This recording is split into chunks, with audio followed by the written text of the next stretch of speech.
Bonjour à tous, aujourd'hui une nouvelle vidéo éducative, toujours, sur la question de la symphonie à programme. Et c'est une vidéo du coup qui vient en complément du cours de L2 sur Shakespeare et ses réceptions, pour toutes les séances en fait qui concernent Shakespeare en musique. Et puis en fait vous avez eu un cours magistral rédigé qui était peut-être un petit peu aride dans ces 2 dernières semaines sur l'histoire de la musique, le développement de la symphonie. Si on l'avait fait en direct, je vous aurais passé des extraits pour que vous entendiez en fait les choses dont je parle. Mais du coup, je ne rate pas une occasion de faire le clown devant la caméra et je vous propose maintenant d'écouter un certain nombre de choses. Alors, je vais reprendre une petite base avant d'entrer dans des exemples musicaux.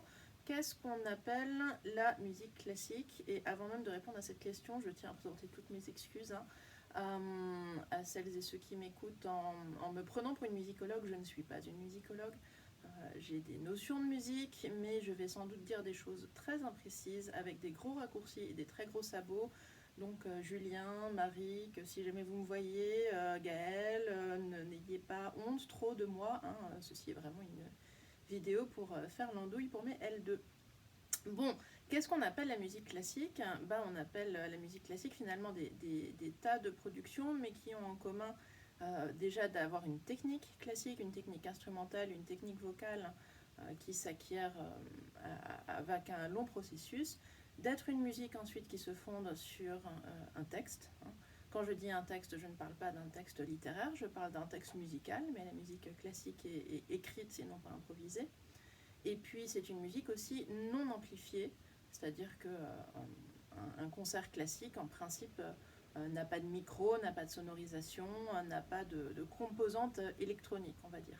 Alors maintenant, quand on parle de musique classique, c'est embêtant parce que ce terme de classique, en fait, il est polysémique. Il peut désigner à la fois la musique classique comme branche de la musique générale, et puis les compositeurs classiques de l'époque classique à l'intérieur de la musique classique. Parce que en fait dans la musique classique, un peu comme dans la littérature, on va distinguer, pour le dire vite fait, des mouvements ou des époques ou des tendances qui sont la musique baroque, depuis Monteverdi, depuis la Renaissance globalement, jusqu'au XVIIIe siècle, jusque Jean-Sébastien Bach, pour faire un peu court. La musique baroque donc dans un premier temps. La musique dite classique à proprement parler, en fait, c'est extrêmement court, c'est fin XVIIIe siècle, c'est l'époque de Mozart. Et encore un petit peu Beethoven, mais ça commence à glisser. Et puis à l'époque romantique, la musique romantique. Et ce que je vais essayer de vous montrer aujourd'hui, c'est que la révolution romantique dont on a parlé à propos de l'histoire de la réception de Shakespeare, elle a également lieu en musique. Pourquoi ça? Parce que notamment la musique romantique va, exactement comme le théâtre romantique, casser les carcans qui sont les siens jusqu'alors, les carcans de composition extrêmement stricts qui gouvernent la composition d'une symphonie ou d'une sonate ou d'un quatuor, pour se tourner vers davantage de liberté et notamment puiser son inspiration, à votre avis où ça? Dans le théâtre et notamment dans Shakespeare. Du coup va se développer la musique à programme dont on va écouter des extraits tout à l'heure avec le cas de Shakespeare en musique et notamment de Berlioz. Alors, avant qu'on arrive à Berlioz, déjà quelques petits points sur le lien entre musique et représentation. Le gros problème de la musique classique purement instrumentale, c'est comment on peut représenter des idées, comment on peut représenter des figures, comment on peut représenter des personnages, comment on peut représenter le monde, sachant que la musique ne parle pas et n'utilise pas non plus les images comme dans la peinture, c'est du pur son sans concept. Il y a quand même des conventions qui font que la musique peut représenter des choses, et du coup je vais vous faire entendre 2 orages. Voilà, nous allons entendre un orage. Croyez-moi, c'est un orage. Ça, c'est Vivaldi. Donc là, vous avez un orage, vous avez des coups de tonnerre avec un orchestre, et ça, c'est un orchestre baroque. Avec un clavecin, je ne sais pas si vous entendez, mais il y a un clavecin, ça c'est une des constantes de la musique baroque. C'est la présence d'une basse continue, souvent clavecin, clavecin et puis corde grave.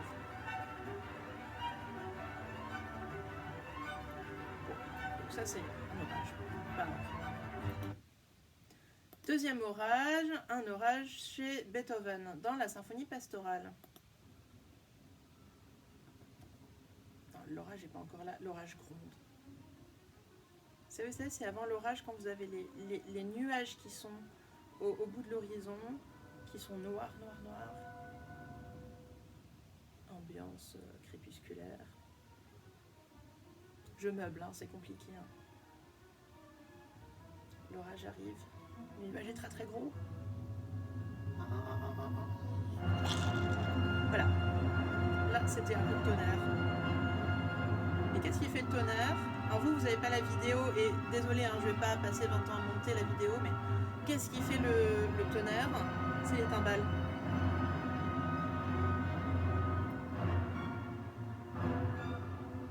Bon, donc ça c'est la symphonie pastorale et l'orage de la symphonie pastorale. Mais maintenant, j'en reviens à la musique à programme. Alors la symphonie pastorale, c'est si on veut le début de la musique à programme, c'est-à-dire que en fait Beethoven va construire une symphonie non selon des principes très abstraits qui étaient encore ceux de Mozart, Haydn et compagnie, de la musique classique, selon des principes de composition, d'équilibre des formes, de jeu des tonalités qui doivent évoluer comme ci comme ça. Il introduit un lien entre musique et représentation du monde. La symphonie pastorale, comme son nom l'indique, c'est une pastorale, donc ça parle des champs, ça parle de la vie rurale, etc. Et supposément, on y voit des scènes idylliques auprès du ruisseau. Alors quand vous êtes violon 2, comme moi dans mon ancien orchestre, vous faites le ruisseau, faites des basses d'Alberti, c'est-à-dire pendant 20 minutes et c'est épouvantable. Mais voilà, vous représentez quand même, comme ça, par la musique, un certain nombre d'éléments du vrai monde. Alors maintenant, ce qui va se passer chez les vrais romantiques, et notamment chez Berlioz, c'est l'idée de développer un script en fait, hein, de développer une histoire que la musique va ensuite illustrer, toujours sans parole, mais en jouant sur un certain nombre de conventions. Et Berlioz est ici intéressant parce que le lien de Berlioz à la littérature est extrêmement fort.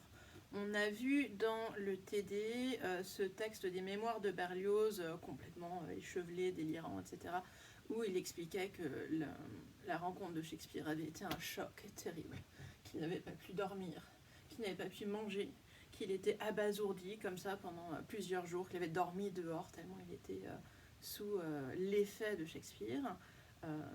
Qu'est-ce que l'on doit croire de tout ça? Est-ce qu'on doit vraiment prendre Berlioz au mot? Je pense qu'il surjoue, honnêtement. Mais en vrai, qu'est-ce qu'on rencontre quand même dans ce témoignage? On voit déjà que, de même que nous, dans notre société contemporaine, nous avons accès à plein d'arts différents, c'est-à-dire que nous sommes peut-être en tant que compositeurs influencés par la littérature, influencés par les séries, nous sommes en tant qu'écrivains influencés par la musique qu'on écrit, le lien entre littérature et rock par exemple c'est un vrai truc. Vous voyez par exemple Virginie Despentes, elle passe son temps à citer de la musique dans ses textes. À l'époque de Berlioz, c'est pas différent. Enfin, les gens n'ont pas fondamentalement changé et il ne faut pas s'imaginer qu'un compositeur est dans sa tour d'ivoire avec son piano à ne faire qu'écouter de la musique. En fait, Berlioz, c'est aussi un lecteur, c'est aussi un spectateur et c'est un spectateur de Shakespeare aussi qu'il a été touché par Shakespeare. Et Berlioz, en fait, va s'appuyer sur, on va dire, les grands best-sellers littéraires de son époque pour en tirer des œuvres musicales. Et du coup, en fait, on voit dans l'œuvre musicale de Berlioz une sorte de tableau de l'époque romantique en littérature ou de l'influence de la littérature sur le mouvement romantique en musique à travers plusieurs exemples. Alors, je vais vous passer un premier extrait qui est tiré d'Harold en Italie. C'est une symphonie avec un alto solo. L'alto, pour ceux qui ne connaissent pas, c'est un instrument, je rigole parce que je pense aux blagues d'altiste, c'est un instrument de la famille des cordes qui est accordé une quinte plus grave que le violon et qui ressemble quand même physiquement assez fort à un violon, mais ce n'est pas un violon. Les altistes seraient très mécontents de moi si je disais que c'était un violon grave. Donc l'alto, et ici le soliste, alors l'alto est supposé dans les instruments avoir une tonalité très humaine en fait, à se rapprocher un petit peu d'une voix humaine. Et cette symphonie pour alto, donc Harold en Italie, bah, ça raconte Harold en Italie. Harold, c'est l'alto. L'Italie, c'est l'orchestre qui va jouer des airs populaires italiens, des machins comme ça. Et surtout, Harold en Italie, c'est tiré d'un texte de Byron qui s'appelle Child Harold. Child, c'est pas l'enfant, c'est le chevalier, c'est du vieil anglais. Et Byron, en fait, je sais pas si vous vous rendez compte de qui est Byron, mais Byron, c'est vraiment l'auteur romantique que tout le monde a lu en 1820. Évidemment, Berlioz l'a lu, mais Heine l'a lu. On compare Heine à Byron, ça l'énerve. Enfin, c'est l'exemple du romantique torturé, et en même temps ironique, et en même temps drôle. Enfin, bah, c'est des choses à lire à Byron. Donc, un petit extrait de Harold en Italie, dirigé par Krivine, Orchestre National de France.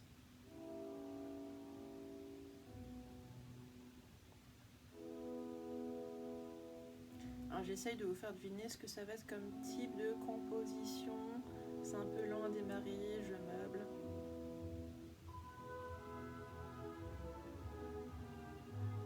Écoutez le rythme. Parce qu'en musique, c'est toujours intéressant de voir le tempo, rapide ou pas, et le rythme, est-ce qu'il est binaire, est-ce qu'il est ternaire, est-ce qu'il évoque quelque chose?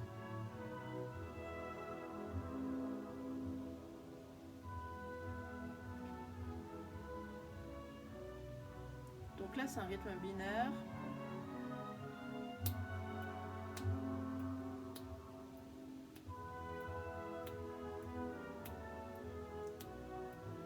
Et derrière ça, vous entendez une mélodie assez monodique, c'est-à-dire assez une voix, qui peut rappeler éventuellement, avec un peu d'imagination, une psalmodie ou un chant religieux. Alors là, c'est Harold.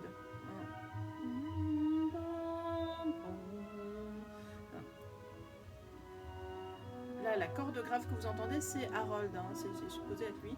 Et ben Harold, qu'est-ce qu'il a fait là? Il est en Italie et il a rencontré une procession de pèlerins. Et ce que vous avez entendu juste avant, c'était des pèlerins avec un rythme binaire supposé évoquer la marche. Bon, vous l'avez reconnu ou vous ne l'avez pas reconnu, c'est comme ça. Bon, vous rappelez, rythme binaire, marche, etc. Un instrument soliste qui incarne le personnage principal. Et maintenant, toujours chez Berlioz, nouvelle vidéo, cette fois-ci un extrait de la Symphonie fantastique.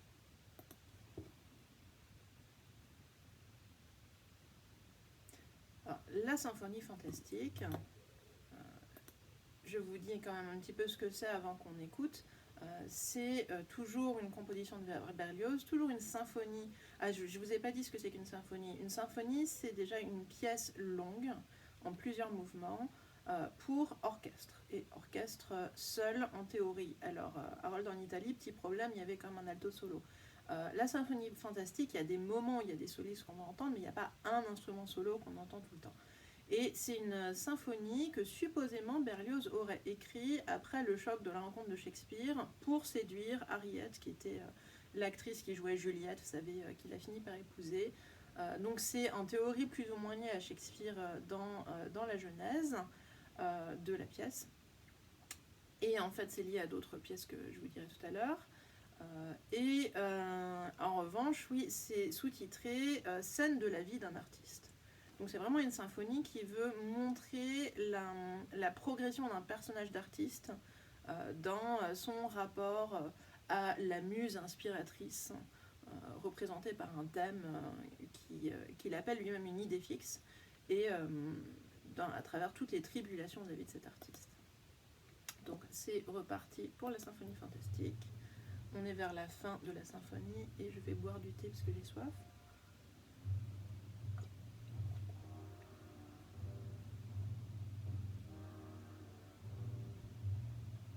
Alors, rythme, comment est-il? Binaire, ternaire. Super binaire.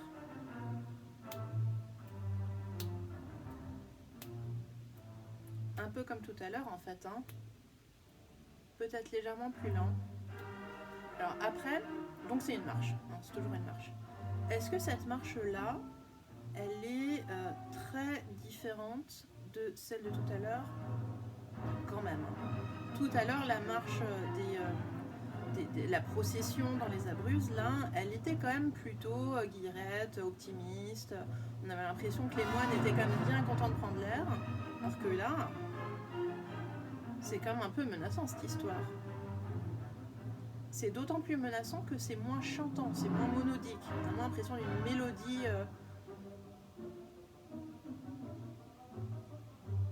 Et on entend plein d'instruments souvent associés avec des connotations plus négatives. Au tout début, c'était les trompettes, trombones, les cuivres, là, le côté un peu menaçant.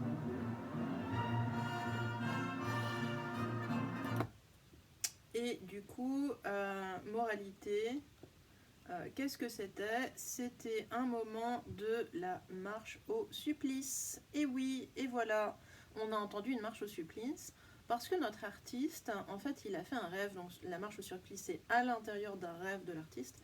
Il a fait un rêve dans lequel il arrivait et qu'il avait tué sa bien-aimée. Je vous rappelle qu'on est à l'époque romantique, hein, que Berlioz a lu Othello, ce genre de machin.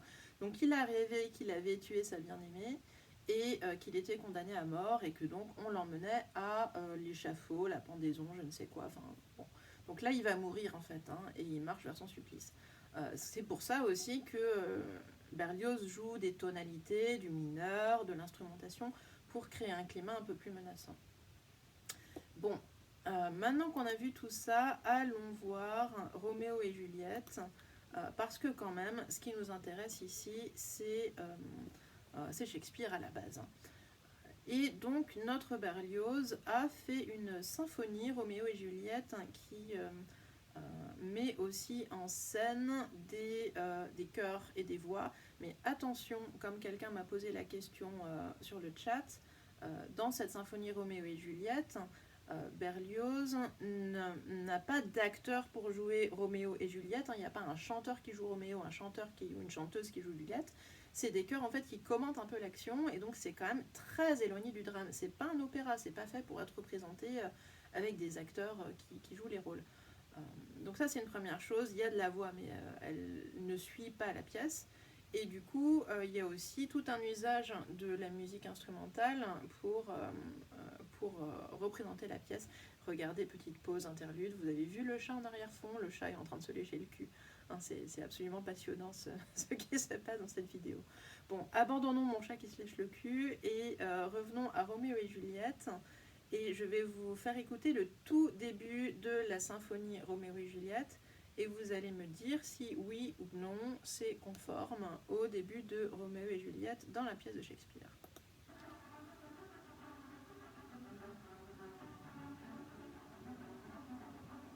C'est rapide, hein? Oula, ça court, ça court. Alors là, il y a une première chose, c'est que finalement, ça relève quand même un petit peu de l'entrée dans un drame opératique, en fait. Hein. Il y a une technique d'écriture qui pourrait rappeler celle de l'ouverture d'opéra. Du coup, c'est quoi une ouverture d'opéra? Un opéra, c'est du drame chanté, hein, on l'a vu en cours. Et en fait, canoniquement, la pièce ne commence pas par le chant, elle commence par une ouverture orchestrale, l'orchestre seul, qui annonce un peu en fait ce qui va se passer. Donc là, orchestre seul.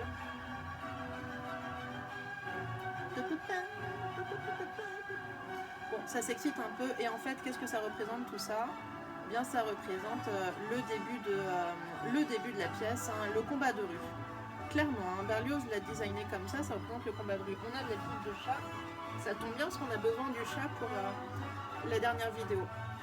Et maintenant, vous vous rappelez comment ça commence? Début de Roméo et Juliette, scène de rue, bataille, et il va y avoir intervention du prince. Donc maintenant, votre défi, c'est de trouver le prince. Oui, il n'est pas encore là.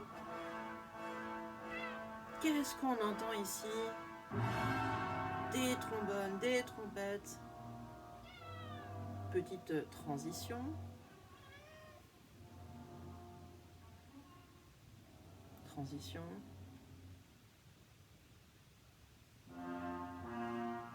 C'est le prince qui dit « Arrêtez de vous battre tout de suite. Je suis l'autorité. Je suis des cuivres. Je suis des trombones. Je suis des trompettes. J'ai une voix grave. » Mais toi, t'as une voix aiguë. Voilà, là vous avez entendu le début de la pièce. Et en fait, si jamais vous suivez avec Roméo et Juliette dans les mains, vous comprenez en fait que la musique suit la pièce. Après, c'est sûr que si vous n'aviez pas le livret, vous n'auriez pas pu comprendre. Bon, je garde ce chat en otage parce que je voudrais vous montrer maintenant et pour conclure une dernière chose qui est la façon dont on peut imiter les animaux en musique. Et voici donc un extrait d'un duo qui a été attribué à Rossini, compositeur super populaire du début du 19e siècle. Bon, en vrai, c'est pas de Rossini, mais on s'en fiche. Les chanteuses, c'est Kirite Kanawa et Norma Burroughs. C'est un duo.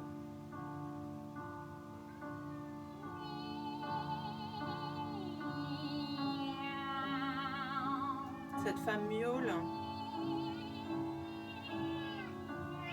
Je vous montre l'autre qui miaule là. Alors vous pouvez comparer la façon dont un vrai chat miaule et la façon dont une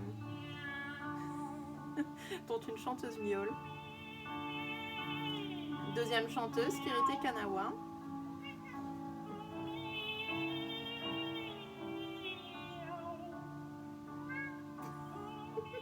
Je vais essayer de faire miauler mon chat en rythme, après je le déposerai.